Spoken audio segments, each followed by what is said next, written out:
bigla po tayo sa isinaad po ng ating dating Senate President. Sinabi nito that the powers that be, di umano, ika ni Zubiri, ang naging mas may malaking dahilan. At hindi natin alam kung ano itong kanyang pinagsasabi. Ang malinaw sa atin matapos na maalis ito sa posisyon nang naayon doon sa proseso ng batas o proseso ng sangay ng legislatura o ng Senado. Kasi alam niyo ang paghalal po ng Senate President ay kinakailangan po ng mayoryang pagsang-ayon at desisyon ng miyembro ng Senado.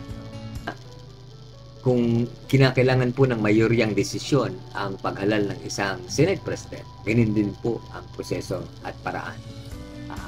Kinakailangan ng mayoryang desisyon ng miyembro upang maialis ito sa posisyon.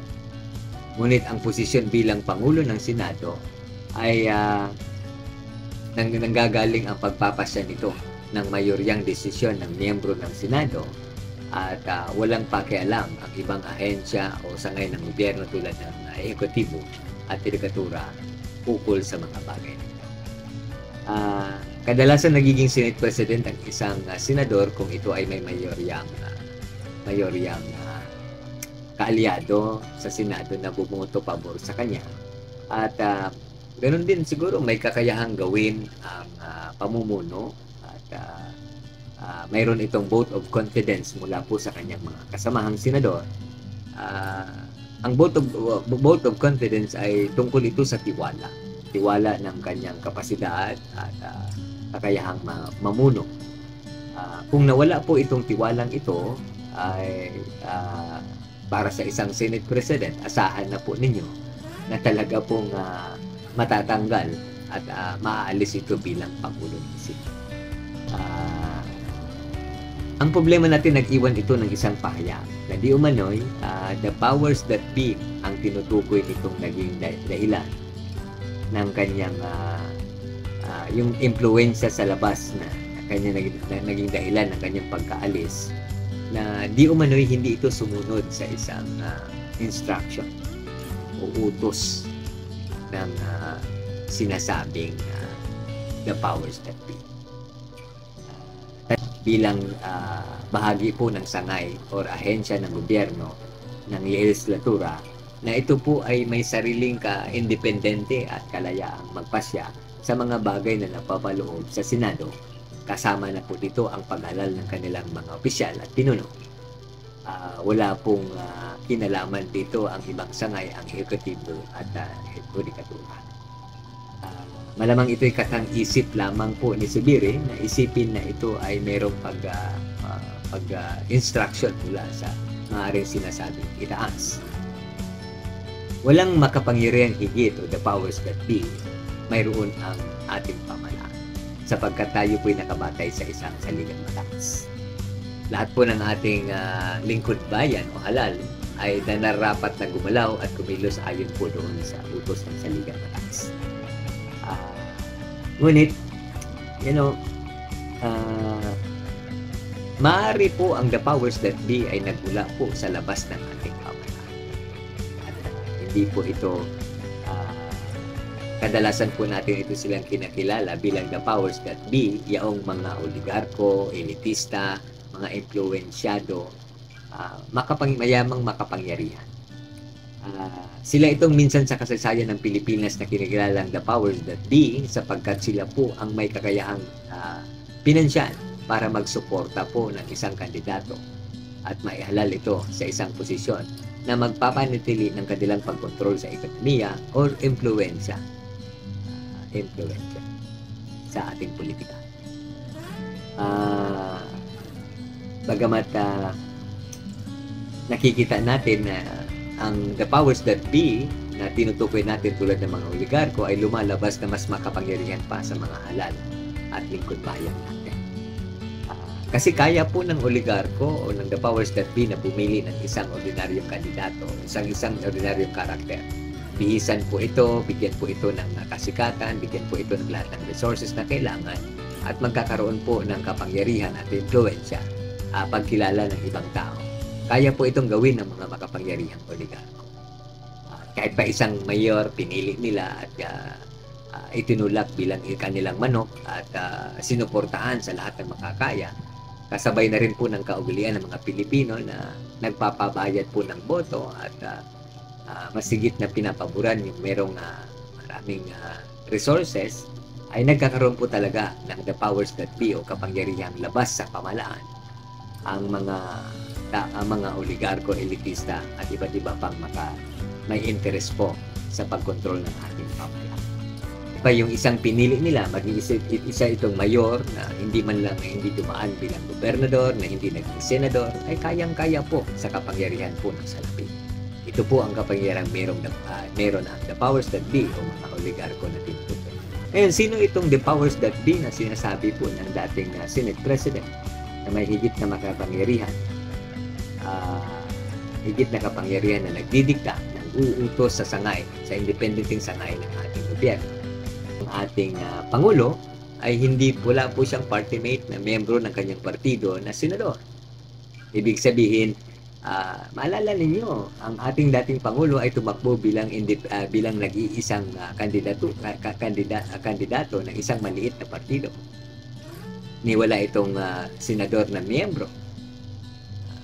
Kalaunan ay nagkaroon po ng unity o alyansa, ngunit ito po ay nanggaling po sa iba't ibang partido at may mga sariling kasama at kalyado.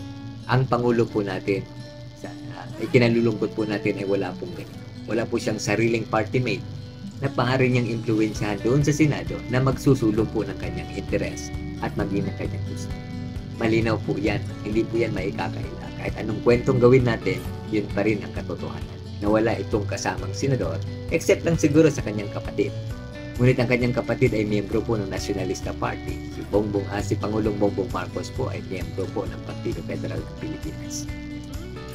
Napakaliit na partido pero nagtagumpay. Po ay nagkaroon po ito ng tiwala mula po sa pagsuporta ng mga Pilipino ng Republika. Sigurado tayo na ilal ang Senate President dahil sa desisyon ng miyembro ng Senado, ng mayorya. Ngunit ang tinutukoy kasi ni Senador Zubiri na the powers that be ay parang lumalabas na ang Pangulo. Isa na namang attempt po para sirain yung kalagayan ng ating Pangulo na ipinapalabas na ito ay isang diktador. Ngunit alam natin ang higit na katotohanan dito. Hindi po tunay na dahil merong suporta, merong utos, ang Pangulo ay magiging Senate President. Example po natin yan si GPE, dating senador na si Juan Gatchalian. Naging senador muli ito noong 2010 hanggang 2016 sa panahon po ng mga Aquino. Lagay ko, sasang-ayon kayo sa akin na hindi maaaring gustuhin ng dating yumaong Pangulo na si GPE ang magiging Senate President. Pero ito po ang naging mayoryang desisyon ng miyembro ng Senate. Merong pagtiwala sa kanya, merong nakitang kakayahan sa kanya, sapagkat siya po yung maaaring senior sa lahat ng senior na senator. Kaya ito iginawad sa kanya bilang Senate President. Kahit pa hindi ito gugustuhin ng Pangulo. Kaya katang-isip po ang sinasabi ni Zubiri na not following instruction sa the powers that be dahil na naging dahilan ng pagkaalis nito, kundi ang totoo po ay ang vote of no confidence. Pagkawala ng tiwala ng kasama sa Senado sa pamumuno nito na naging dahilan po ng kanyang pagkaalis at pagkatanggap ng Senado. Yung vote of no confidence ay yung mayoryang desisyon na pumapabor sa ito po yung nawala. Hindi po not following instruction or may kinalaman sa the powers that be. Sa loob po ng Senado, ang the powers that be ay ang mayorya. Sa loob po ng ehekutibo, sa ngayon ng gobyerno, ang the powers that be ay ang Pangulo. Diba? Higit na makapangyarihan. Ibig natin sabihin. Sa Senado, ang higit na makapangyarihan ay ang mayorya. Sa lower house, sa Kongreso, ang higit na makapangyarihan ay ang mayorya. Diba? Yun kasi ang sinasabi ng ating saligang batas.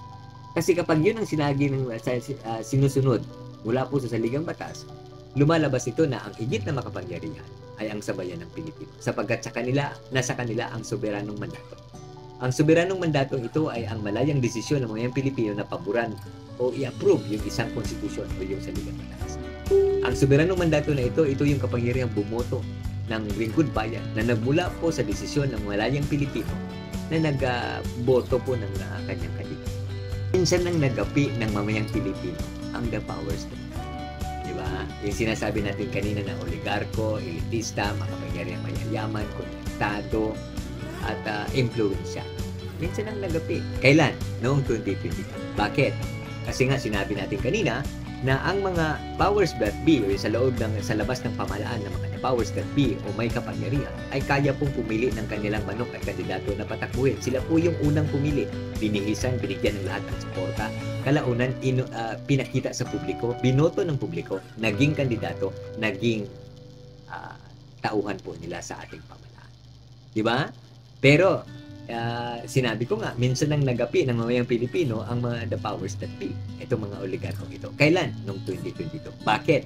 Kasi merong isang kandidato na pilit nilang siniraan, pinipigilan, inaayawan. Hindi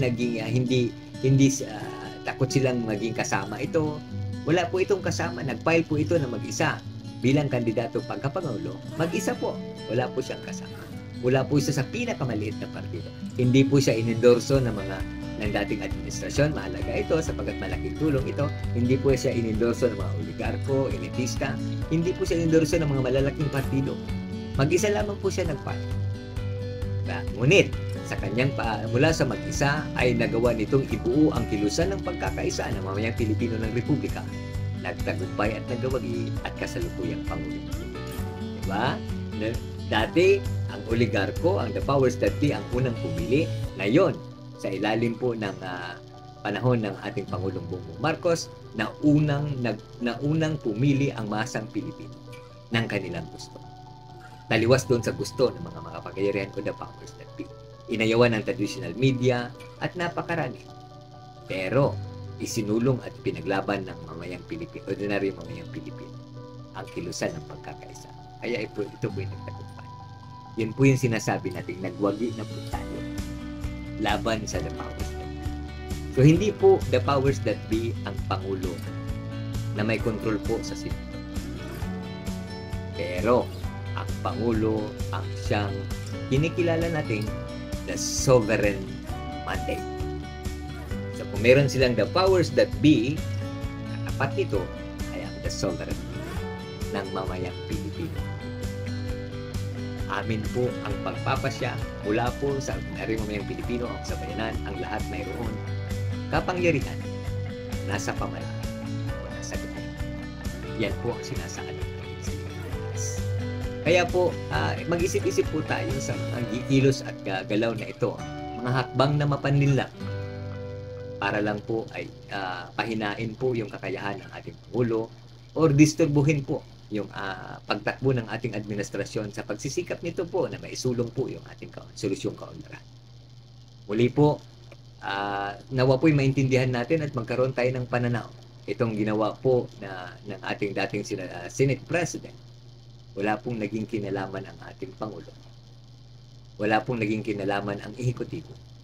Pero may higit na kinalaman ang kanyang pagkawala ng kakayahan at ganoon din po ang pagtiwala ng kanyang kasamahan kung bakit po ito inalis sa posisyon.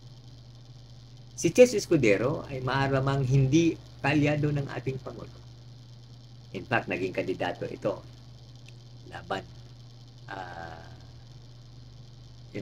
sa kanyang partido. Ngunit, ang pagpapasya bilang Senate President ay nagmumula po sa vote of confidence ng miyembro ng lahat ng Senado. Hindi ng Pangulo. Maraming magandang araw at maraming salamat.